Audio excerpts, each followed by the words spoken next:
these past few years. Because there's always talk of merging, and there's always talk The of, budget.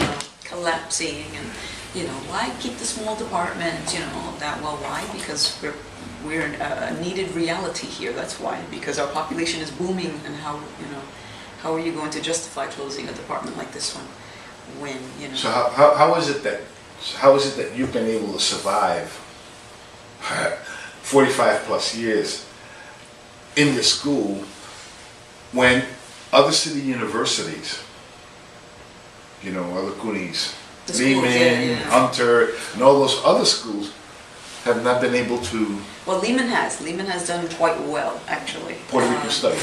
Well, not No. solely Puerto Rican studies, right. Many of them have already changed the names, so it's been,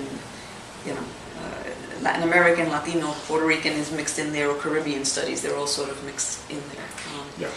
And this department maintains the core name, added And Latino studies. the Latino aspect to it. Yeah, I mean, and we had some discussions around that too, because, why point out the Puerto Ricans, why keep the name Puerto Ricans? Well, I knew from early on, as a young faculty member, I said, why? Because those are the people who fought for this department.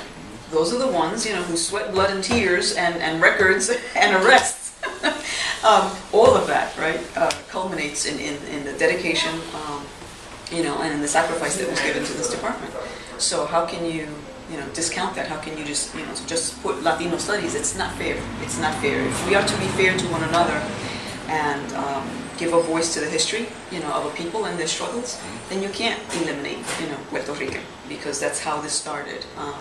And not only that, there is a unique situation between the relationship in Puerto Rico and the United States that no other country has. So, you have to also point that out and make sure that you continue to talk about it, continue to discuss it, not forget about it, right? The colonial status that the United Nations says that Puerto Rico has, it's not me saying it, it's the United Nations declaring it, right?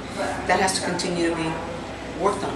I think you're articulating the facts of the New York experience, because everywhere we go, there had been, although Puerto Ricans are not the first here, but Puerto Ricans have been the ones where the community that's opened up the community, that's legitimized it, that's gotten programs to service the Puerto Rican community, and then it went on to service other Latin American, because we were the many... first in New York. The Puerto Ricans were the first in New York, not in the States, because we know the Mexicans, were already here when the U.S. became the U.S.